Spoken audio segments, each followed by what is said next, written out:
Bonsoir à tous, bienvenue sur le plateau Equinox Soir, votre décryptage quotidien de l'actualité de lundi à vendredi, 19h, 21h, 18h, 20h, Greenwich Mean Time. Un an à peine après leur mise en place, le torchon ne cesse de brûler dans certaines agglomérations urbaines à régime spécial. Dans ce registre consacré au conflit de compétences qui oppose le maire de la ville de Yaoundé à certains maires de communes d'arrondissement. Le problème de la gestion des territoires reste la principale paume de discorde. La construction des boutiques par le maire du 6e arrondissement de Yaoundé a failli virer au drame suite à l'affrontement entre la police municipale de la dite mairie et celle de la ville ayant reçu l'ordre d'arrêter les travaux. Il y a quelques jours, et dans l'arrondissement voisin de Yaoundé 7, c'est le maire Augustin Tamba qui marquait son étonnement face à la démolition par les services de la communauté urbaine de Yaoundé de 60 boutiques communales en fin de construction. Ces deux clichés viennent exposer le malaise qui prévaut entre la mairie de la ville et ces deux communes d'arrondissement. Cette situation ne saurait être l'apanage de Yaoundé, doit la reste assimilée à un volcan toujours en activité. D'un conflit de compétences, on s'achemine dans certaines localités à une guerre d'ego, conséquence de toutes les frustrations et plaies béantes laissées par le mode de désignation des maires de ville, tous investis par le Rassemblement démocratique du peuple camerounais et les élus sans véritable compétition. Madame, Monsieur, tout à l'heure à 20h, c'est la grande édition d'information présentée par Cédric Noufélé. Tout de suite après, je vous retrouve pour le débrief du journal.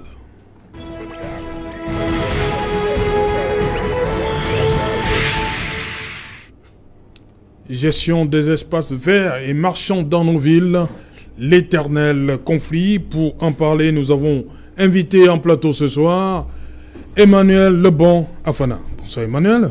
Bonsoir Serge Alain, bonsoir à nos millions de téléspectateurs, bonsoir à mes copanélistes de ce soir. Voilà, vous êtes, je reste sur une casquette, analyste politique, parce que l'autre côté, il ne faudrait peut-être pas l'évoquer ici. Oui, l'autre côté, il ne faudrait pas l'évoquer ici, ou du moins je ne peux pas encore l'évoquer ici. Voilà. Donc je préfère rester sur la casquette d'analyste politique. Et j'espère que je serai à la hauteur, que mes réponses permettront d'étayer la lanterne de nos millions de téléspectateurs. Voilà. En face de vous, Joseph René Mboutouzé. Bonsoir Joseph.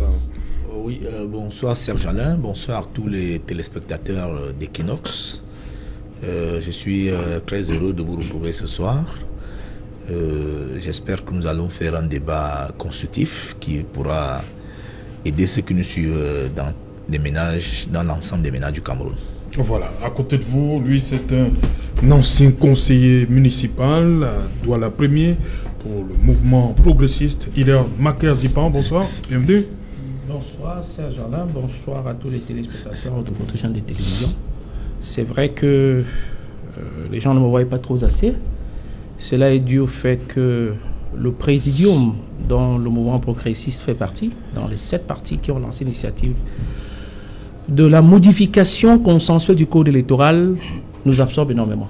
Nous sommes à la phase de triage cette fois-ci et nous pensons que dans les délais que nous sommes fixés, nous allons avoir d'un côté l'amélioration du code avec les dispositions que nous allons apporter pour la modification et de l'autre côté un code alternatif.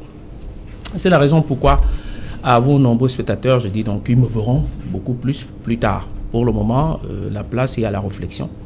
Et nous essayons de contribuer au mieux pour que notre pays puisse ne pas être à l'hécatombe après le départ du président Biya, ou du moins en abordant les prochaines élections présidentielles, législatives et municipales. Vous parlez d'hécatombe.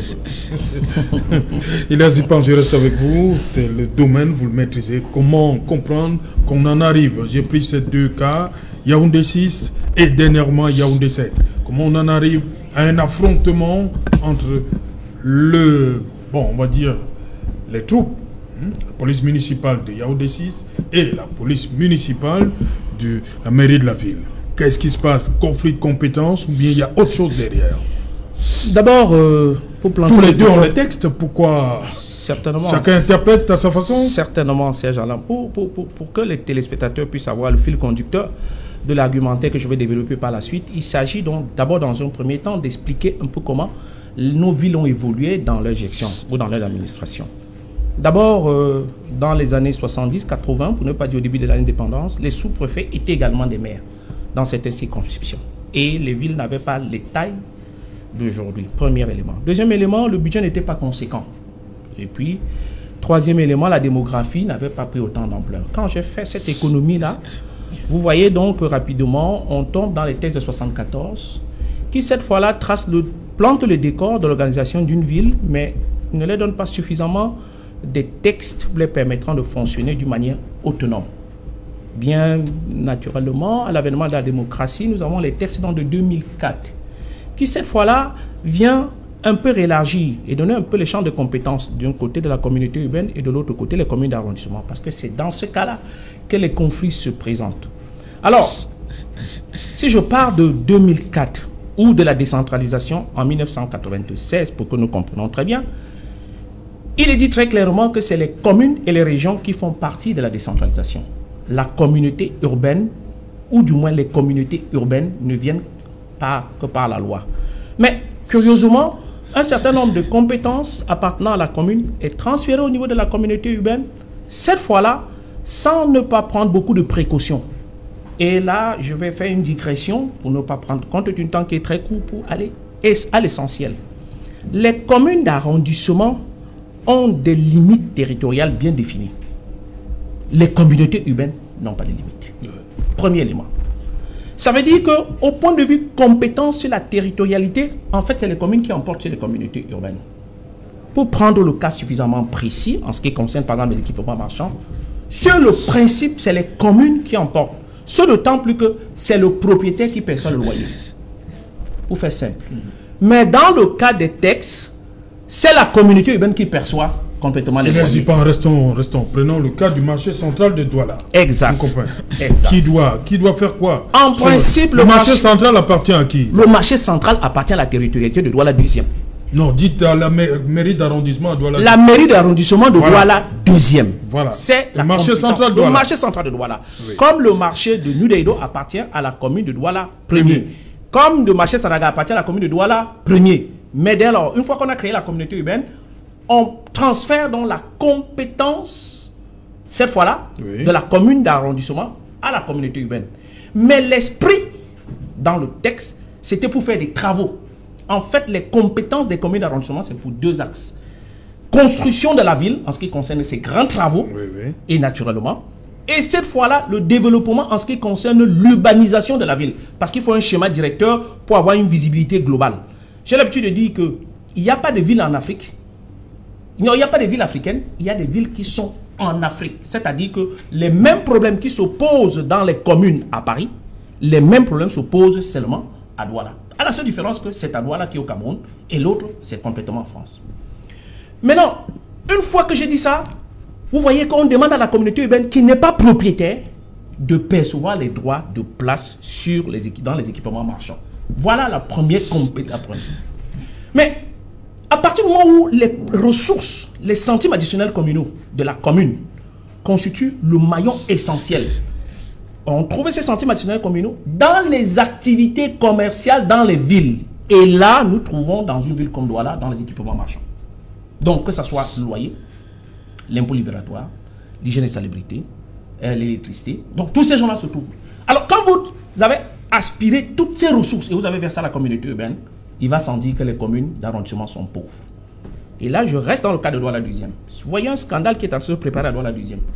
Ces derniers temps, si vous allez sur l'axe, on appelle le boulevard le plus important, voilà, Nations Unies, vous avez vu que la mairie a tracé complètement la voie publique en numérotation et va installer les gens sur la voie publique.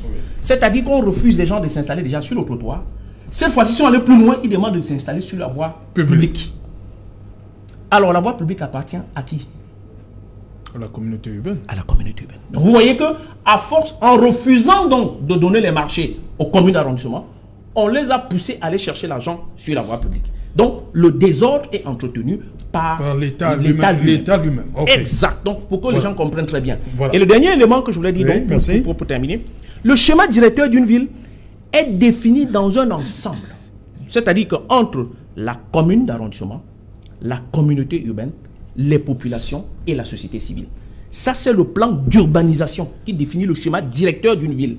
Or, lorsque cela est accepté par une ville, il y a une délibération qui l'accompagne. Je ne comprends pas trop bien comment les conseillers qui sont votés par les populations laissent l'exécutif municipal faire. Donc, ils sont comptables de ce désordre qui s'installe, ce d'autant plus que cela se passe au conseil. Et comme le mouvement progressiste... Vous dites que la population laisse les conseillers faire? Oui. La population laisse les conseillers faire. Il faut qu'ils demandent des comptes aux conseillers. Ouais. Bien sûr, des comptes aux conseillers qui ont voté les conseillers. Et s'ils les laissent faire, c'est à eux de rendre. Parce que c'est les conseillers qui, par délibération, donnent pouvoir à l'exécutif de poser tel ou tel acte. Et je prends pour le cas de Douala 2e. Est-ce que les conseillers de Douala 2e ont vu cette installation anarchique sur la voie publique? Voilà, on va rester sur cette installation anarchique.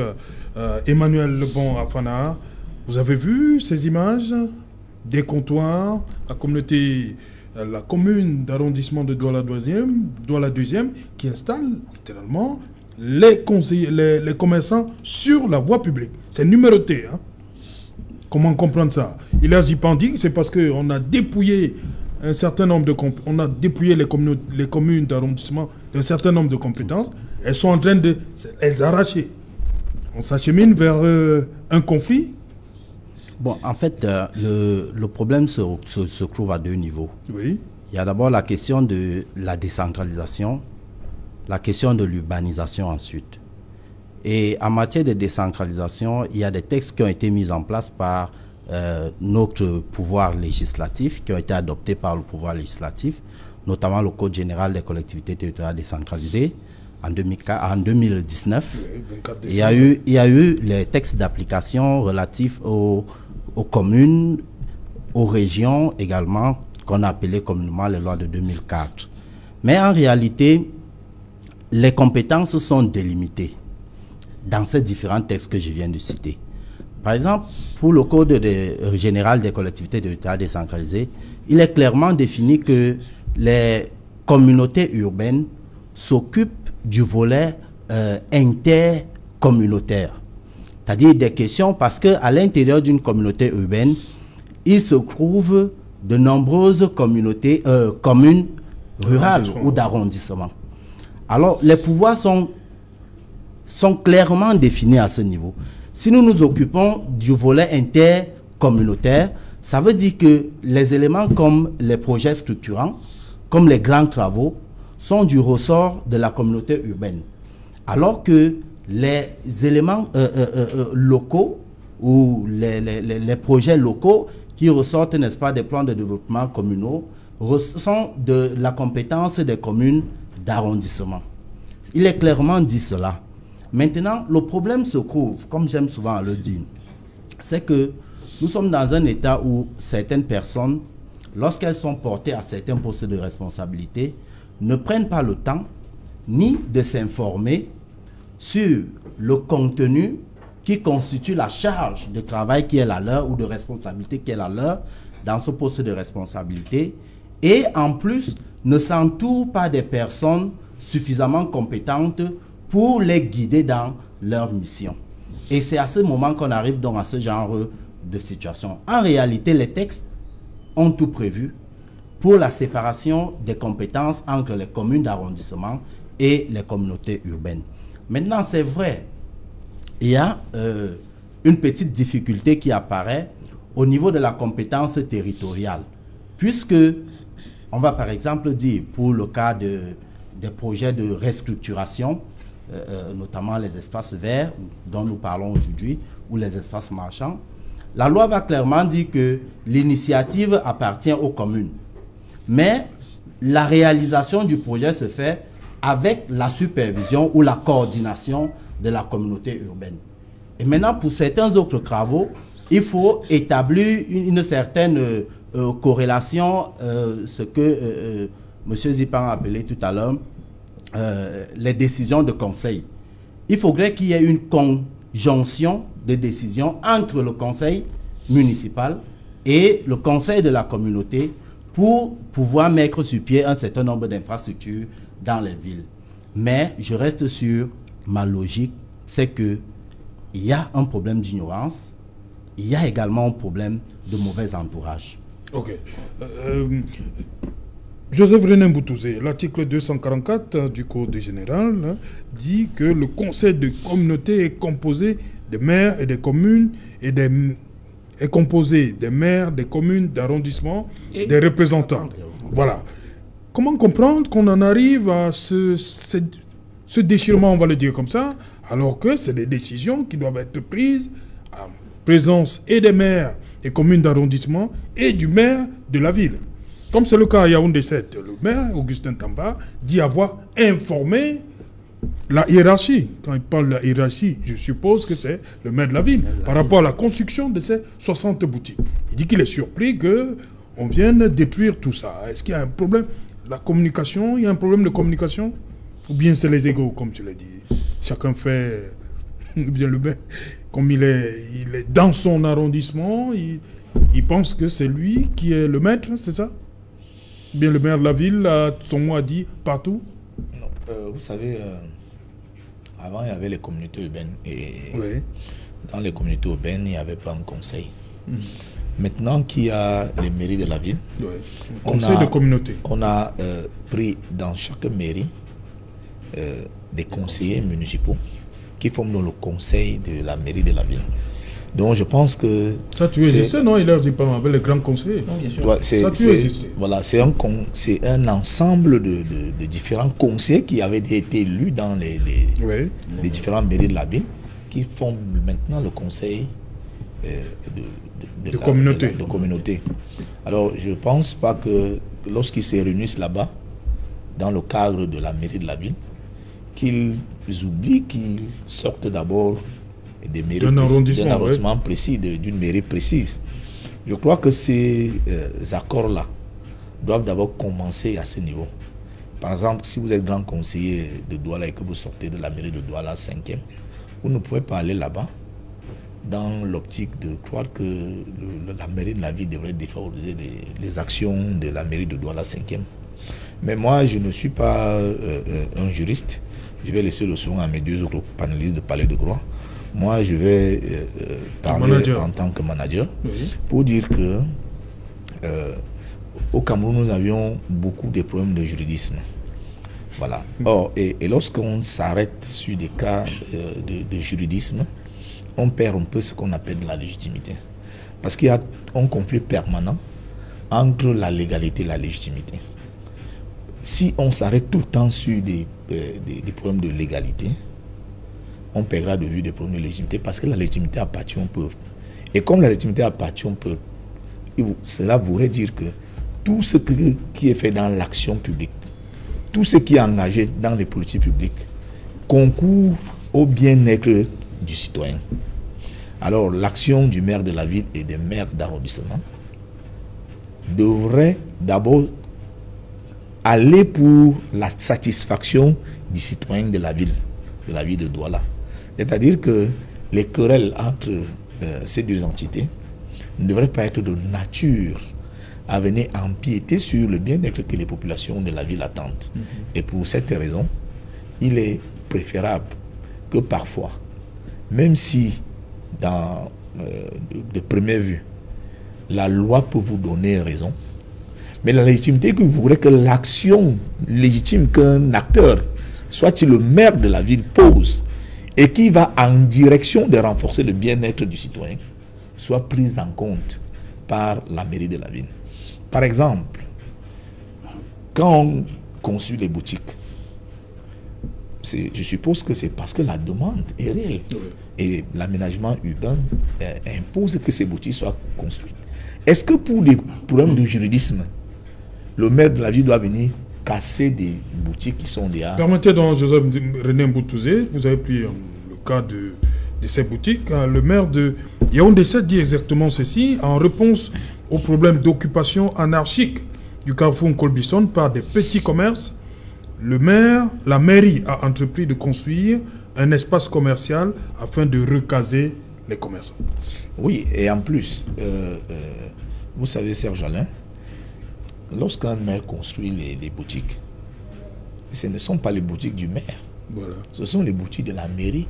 Ouais. Parce que ces boutiques sont construites avec l'argent public. Voilà, ça veut dire que c'est la fortune publique qui est dépensée là-dedans. Ce sont donc des édifices publics. Comme on a vu le maire, voilà. En principe, le délégué Timi voulait construire beaucoup de boutiques à Yaoundé, il est parti, les boutiques sont là. Et un principe de droit administratif qui dit qu'un édifice public, même mal bâti, ne peut pas être détruit. Oui. C'est-à-dire qu'on a déjà pris de l'argent du contribuable pour construire un édifice public. Même s'il est mal bâti, il ne saurait être détruit n'importe comment. Alors, je ne pense pas que pour des bagarres de compétences, que ce soit acceptable qu'une initiative qui a été prise par la mairie et qui en plus est légitime parce qu'elle contribue à garantir le bien-être des citoyens de la mairie de Yaoundé 7, que ce ne serait rien que sur la base de lutte de compétences que le maire de la ville vienne les détruire. Moi, je pense que, parce que là, c'est de l'argent public qui a été investi, qui va en déperdition. Et deuxièmement, est-ce que quand on vient les détruire, c'est pour les remplacer? Est-ce que la boutique ne peut pas servir aux citoyens parce qu'elle a été construite par le maire de Yaoundé 7e? Ou alors elle servira plus aux citoyens de Yaoundé 7 si elle est construite par le maire de la ville? Encore que, si des Donc problèmes... vous pensez que ça a été détruit parce que le maire de la ville va revenir construire d'autres boutiques? Non, mais moi je pose simplement des questions. Moi, oui, je pense que ça peut apparaître parfois un peu comme des problèmes d'ego où le maire de la ville veut montrer aux autres maires qu'il est le patron de la ville et qu'il reste, comment je dirais, intransigeant sur toute forme d'insubordination. Quitte à ce que viole un peu la loi en détruisant des services publics qui sont déjà construits. Ça, c'est une violation formelle de la loi. On ne peut pas, maire dit 60 boutiques communales en fin de construction. On ne peut pas avoir investi de l'argent public, de l'argent du contribuable camerounais, l'argent des citoyens pour construire 60 boutiques et qui sont détruites sans fondamentalement qu'on nous ait expliqué que ça pose des problèmes environnementaux. Parce que si ces boutiques, la raison était que ça pose des problèmes environnementaux ou d'embellissement de la ville, on peut encore étudier dans quelle mesure les détruire.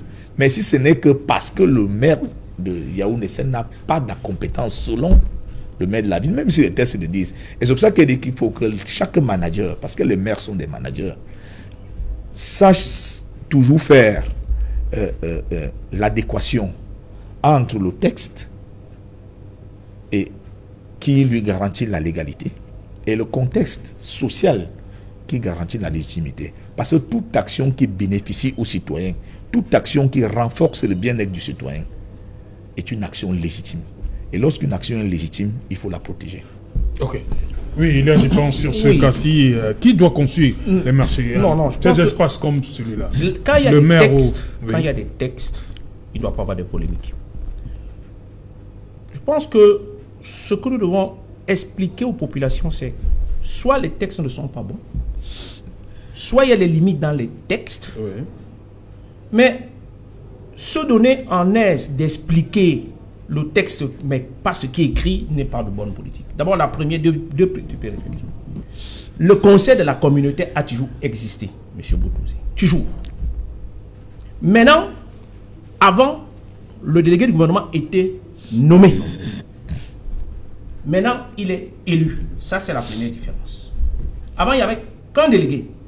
Les adjoints ne participaient pas au conseil. Maintenant, les adjoints participent au conseil. Premier élément que je voulais dire. Est-ce que c'est une avancée? Oui. Mais les tas de la loi de 2004 ont été transposés dans le Code général de la décentralisation. Dans le cas des compétences en ce qui concerne la perception des droits de place dans les équipements marchands. Je ne veux pas revenir là-dessus. C'est une tare qui a été transposée, dont le problème ressenti. Deuxième élément, j'ai dit que les ressources propres de la ville viennent pour la plupart de l'activité commerciale. Et j'ai cité là tout à l'heure un certain nombre de taxes qui concourent à cela. pour prendre le volume, pour la ville de Douala, ça peut prendre 35 à 40 milliards. Maintenant, les centimes nationaux communaux, tout c'est à ce qui est cité précédemment. Mais, le danger n'est pas tant qu'ils ne se collaborent pas. Parce que vous avez 5 conseillers qui viennent des communes d'arrondissement, qui participent à la ville, qui doivent défendre les intérêts de leur commune, y compris le maire. Ce n'est pas là-bas que se trouve le problème.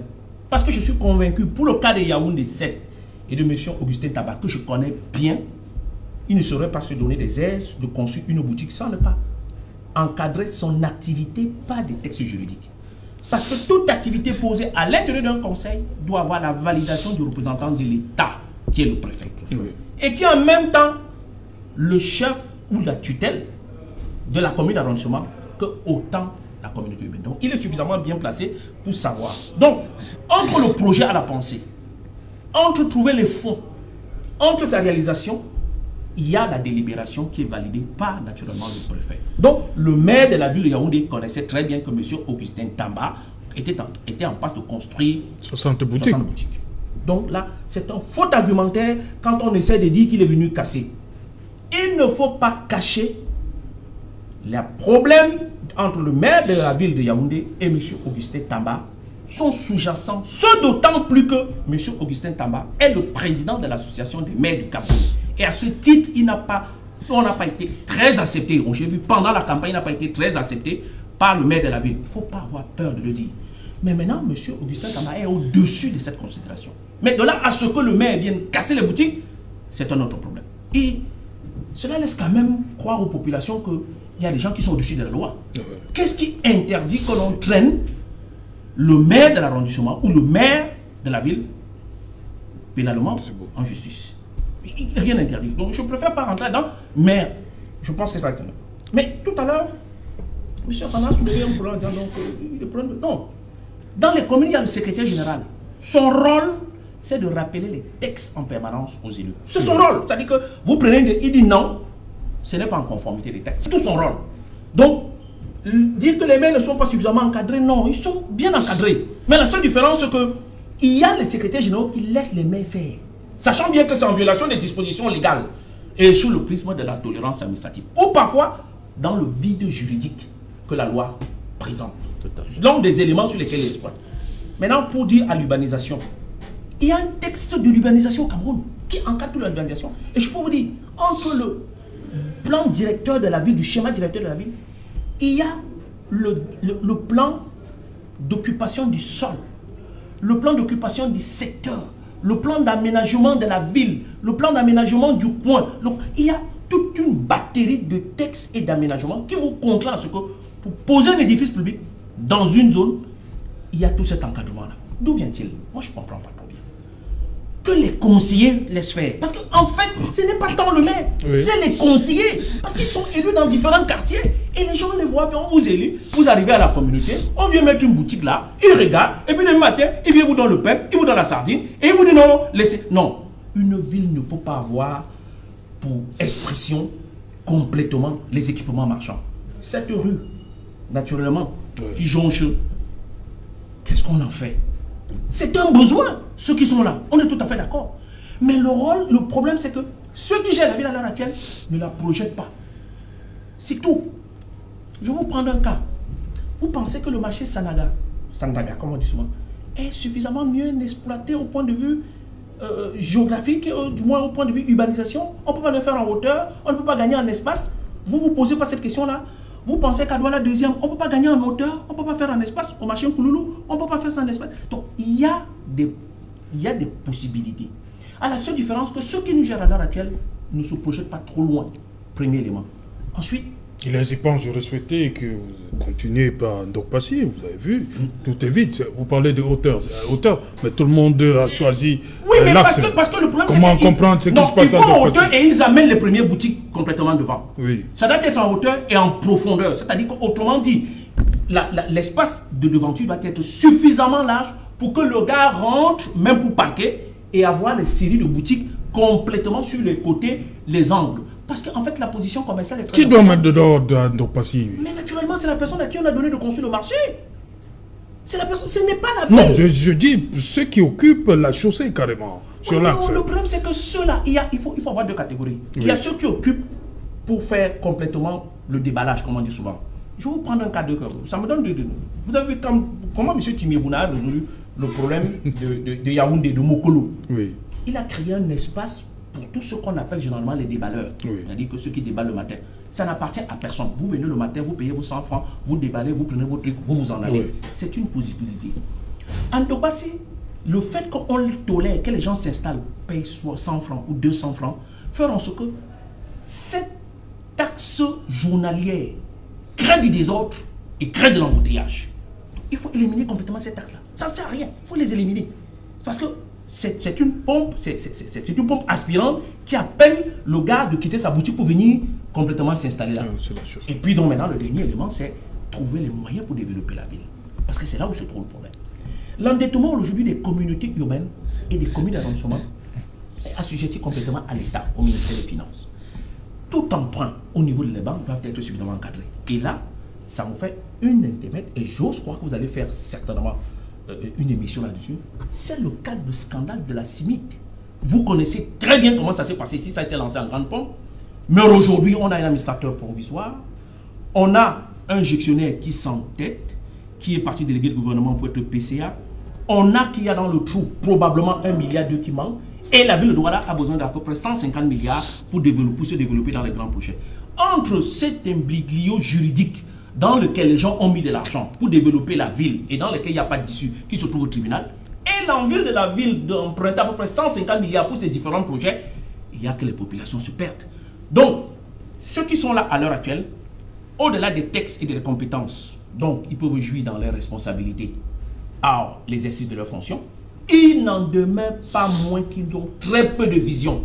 Et je tue par là pour dire que le maire de la ville ou les maires des communautés urbaines ont deux difficultés. Pour la plupart, ce n'est pas eux qui ont conduit les campagnes au niveau de lancement. C'est-à-dire que quand vous allez, par exemple, pour prendre le cas de la France, que nous comprenons très bien, c'est Anne Hidalgo qui était, bien entendu, élue d'un arrondissement qui a conduit la politique globale de tout Paris. Oui.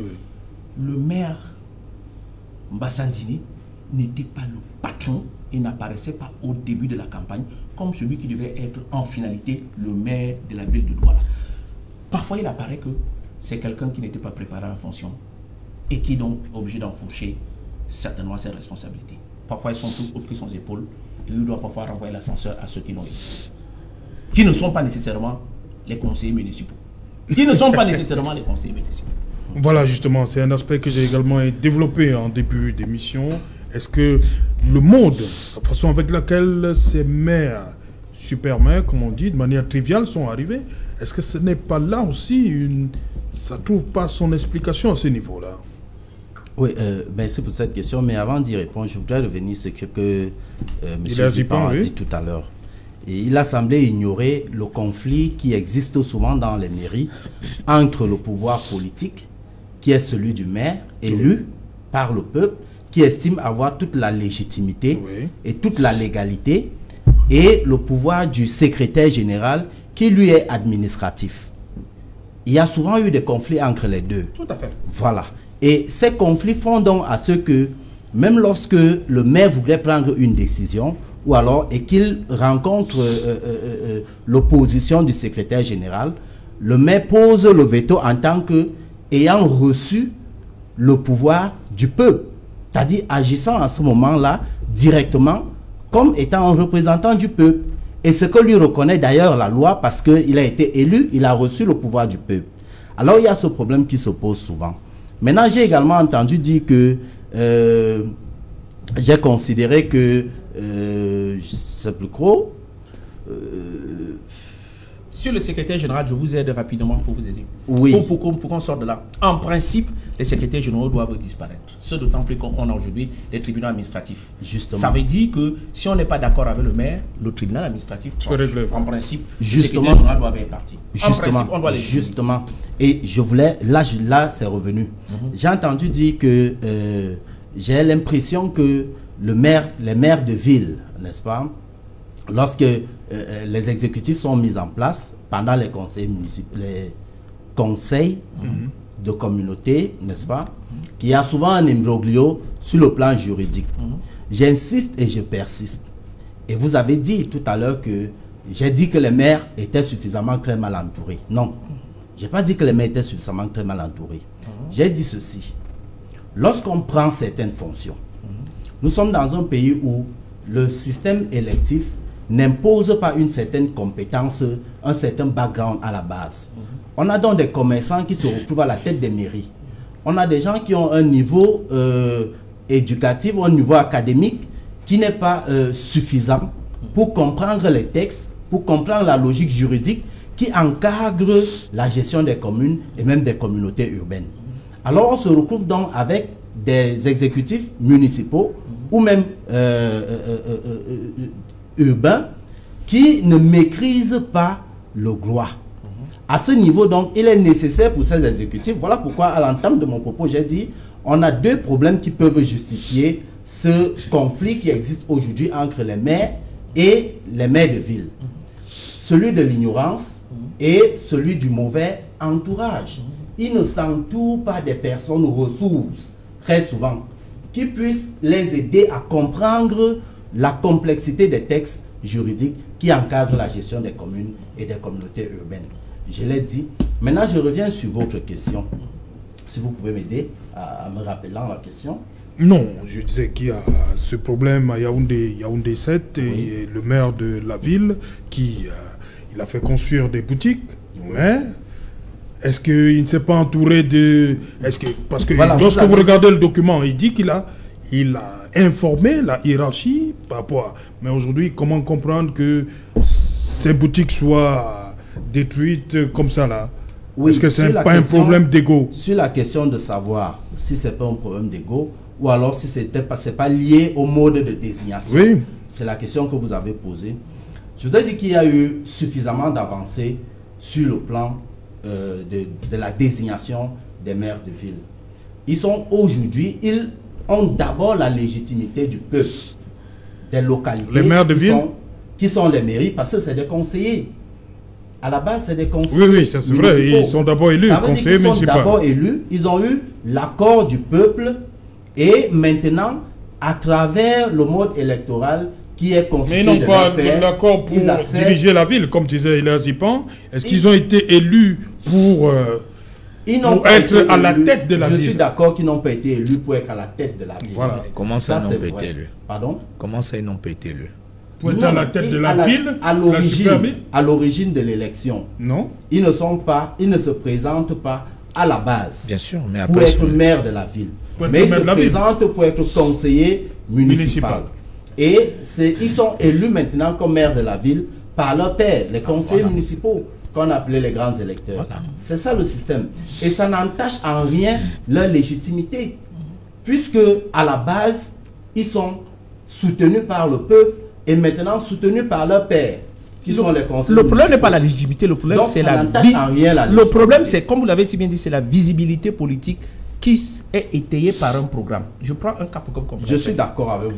Pour être candidat à la municipalité, pour les dernières, celles de 2020, on a déposé les dossiers avant que la loi, le Code général des collectivités soit adopté. Ça veut dire que tout le monde a été pris de coup.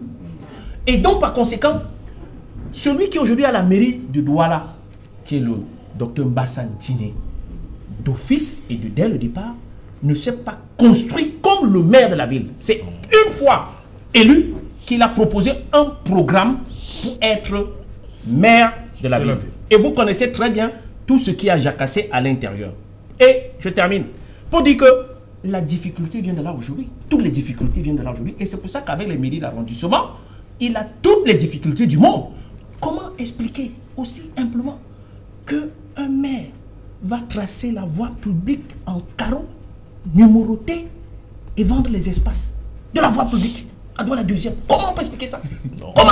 Rapidement, oui, je voudrais revenir sur ce qu'il disait tout à l'heure. Rapidement, je voudrais insister pour dire que la légitimité du maire de la ville n'est nullement entachée. Pas de problème. Tout à fait. Par rapport au système, il n'y a pas de problème. Elle n'est nullement entachée. Sa vision politique est mise en cause. Maintenant, pour ce qui est de sa vision politique, je crois que le projet de chaque maire a été soumis à l'appréciation des conseils.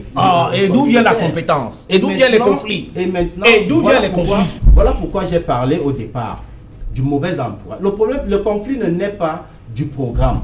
Le conflit naît de l'interprétation des textes, des compétences des uns et des autres. Et c'est à ce niveau que le conflit naît. Et voilà pourquoi je dis, si le maire de la ville est bien entouré par des personnes qui comprennent le Code général des collectivités territoriales décentralisées, par des personnes qui comprennent les compétences liées à chacune des entités, que ce soit les communes ou des communautés urbaines, alors il n'y aura pas ce genre de conflit. Mais moi, j'ai quand même envie de soulever un autre aspect concernant le désordre urbain. Nous sommes là dans un problème d'urbanisation. L'urbanisation engage un certain nombre de concepts. L'amélioration des conditions de vie, l'utilisation des sols, la mise en valeur de ces sols et le développement économique et social. On a donc des individus qui n'ont pas compris la nécessité de l'urbanisation et qui abandonnent. Vous avez soulevé le cas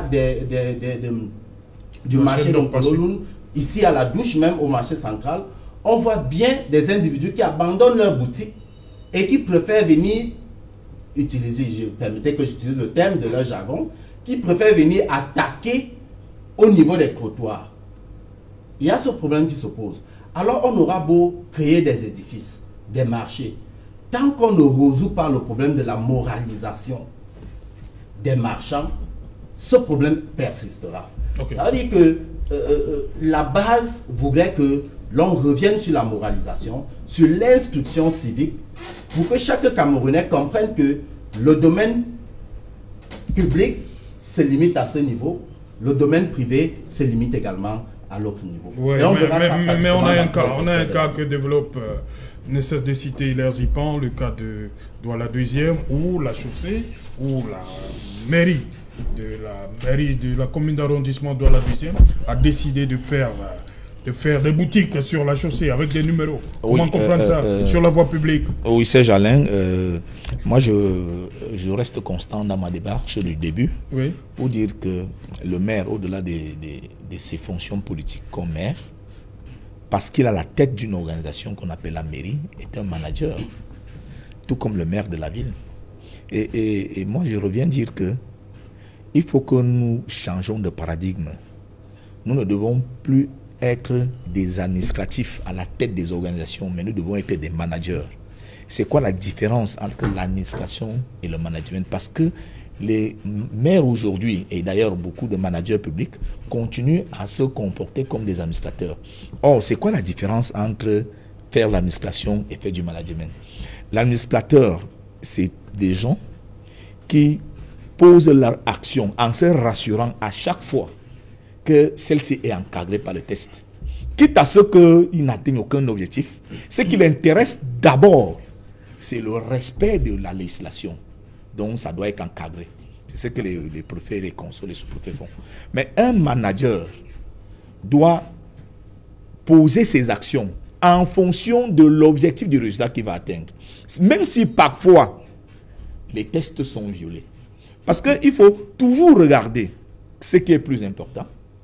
L'action qu'on a réalisée et qui apporte le bien-être à la population qu'on est censé encadrer, ou alors le respect scrupuleux au test. Et je dis que ces conflits-là doivent disparaître dans les têtes des managers. Parce que lorsqu'on vous donne nom, ou bien on vous nomme ou bien on vous élit à une fonction publique, il ne faut jamais perdre de vue que l'objectif premier, c'est de donner le bien-être aux citoyens. Les citoyens au centre de toute action publique. Alors, les actions les plus légitimes sont donc celles qui concourent à la réalisation de ce bien-être commun. Et ne vous suffit-il pas, Seigneur, comme on a lu dans Britannicus, que le bonheur public soit l'un de vos bienfaits. Okay. Nous devons tout le temps et de façon permanente rechercher donc le bonheur public. Okay. Et il ne faudrait pas que les conflits de textes viennent piétiner la réalisation des objectifs que ces acteurs, managers publics doivent donner en termes de bonheur public. Moi, je crois que ces débats autour des tests ne sont que des débats d'ego, parce que il devrait avoir de façon permanente une synergie, une coordination, une entente. Mais d'où vient-il que, que ce soit à Douala ou Yaoundé, que l'ensemble des mairies et même le conseil de communauté soient détenus par les camarades d'un même parti? Pourquoi ne serait-ce que... De quel parti? Mais du RDPC. Ça vous dérange? Mais ça devrait déranger. Non, je dis vous, ça vous dérange, bien vous sûr, militants. bien sûr. Ça vous dérange? Bien sûr. Ils sont des camarades d'un même parti. Oui. Le programme des collectivités territoriales décentralisées n'appartient pas aux maires. Oui, mais appartient, on va continuer sur cet aspect appartient. Vous dites que ça dérange, ça dérange. Appartient au RDPC. Oui. Parce que c'est le programme du RDPC qui est mis en œuvre. Ok, voilà. on va. Alors, tout ça, c'est que ces camarades du parti n'arrivent pas à s'accorder sur des actions de façon synergique. Ok. On va revenir sur cet aspect-là, surtout par rapport à ce qui s'est passé à Yaoundé. L'un dit qu'il n'est pas politique, il est plutôt un technicien. Non, moi, je dis qu'il est un technicien. Les maires disent que c'est des politiques. On veut comprendre. Que les maires prennent la posture de manager. Oui. Il y a une école à Yaoundé, l'Institut supérieur. Merci. On revient après le journal. Merci. On revient. Master en management des collectivités. Dans un instant, le 20h de Céline Oufélé. Avant cela, une page de pub. Morning, bro. Nah, no, bro. You know say you be my paddy man, no? I give you 2 for price for 1. Chai, bro. Yes, cause my woman say make I bring you 1 watermelon. Add this one on top. One that's 2 watermelon. Twins. How you dey feel for big time?